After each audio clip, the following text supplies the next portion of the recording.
Déclaration du comité de coordination des plateformes FROCAD-IDC après l'adoption de la loi électorale modifiée et complétée.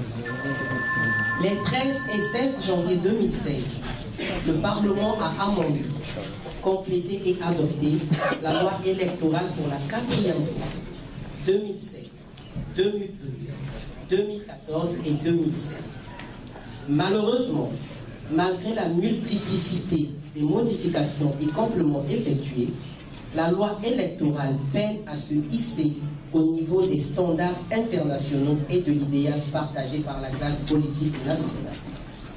En effet, examen minutieux du texte adopté récemment permet de constater que l'indépendance de la nouvelle Commission nationale électorale est fictive et n'instaure pas la transparence électorale telle que recommandée par la déclaration de Bamako et la Charte africaine de la démocratie, des élections et de la gouvernance, qui demande l'organisation des élections depuis les opérations préparatoires jusqu'au dépouillement des votes et la proclamation des résultats, y compris le cas échéant, le contentieux relève de la compétence d'organes crédibles dont l'indépendance est reconnue de tous. Or, dans la récente loi électorale modifiée et complétée, la CENI n'existe pas entièrement les attributions dévolues à un organe de cette nature,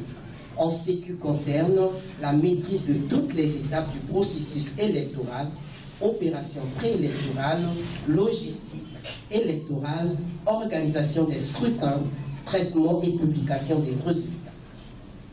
À la lumière de cette loi électorale, la CENI ressemble étrangement à la CONEL qu'elle remplace, puisqu'elle est confinée dans le rôle de suivi et de contrôle et n'intervient que subsidiairement dans la préparation des élections, compétences partagées avec le ministère de l'Intérieur.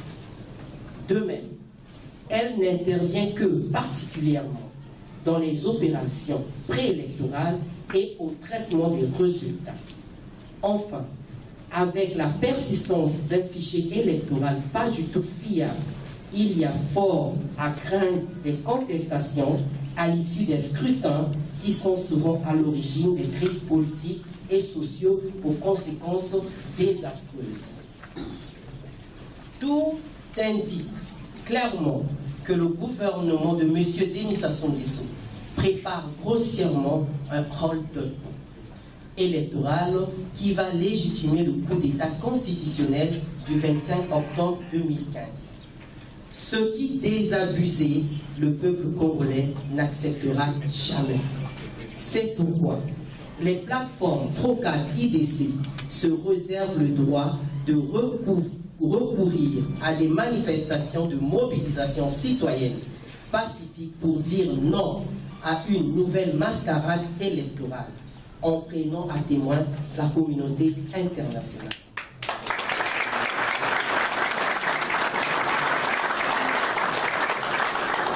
Le sens de l'honneur du président de la République est ici et maintenant fortement engagé une fois de plus. En considération de ce qui précède, les plateformes FROCAD-IDC attirent respectueusement la très haute attention de Monsieur le Président de la République sur l'urgente nécessité de procéder à la rélecture de la loi électorale, instituer la CENI et nommer de façon paritaire ses animateurs une fois la loi promulguée, rallonger les délais de révision des listes électorales du fait que, annoncé le 15, l'opération n'a démarré que le 25 janvier. De surcroît, la révision n'est prévue qu'au chef-lieu des districts et arrondissements, ce qui est un grand handicap pour une inscription massive d'électeurs. Faire participer toutes les composantes de l'opposition aux opérations de révision des listes électorales. Demander à la CENI de proposer un calendrier électoral. Faire auditer par un cabinet d'experts internationaux le fichier électoral. prendre des mesures devant lever l'inconstitutionnalité dans laquelle se trouvent les institutions constitutionnelles impliquées dans l'organisation des élections. En attendant, les plateformes IDC Focal félicitent les militants et militants pour leur inscription massive sur les listes électorales. Elle exhorte tous les citoyens congolais en âge de voter à participer à cette opération. Faite à Brazzaville, le 25 janvier 2016, le comité de coordination. Alors,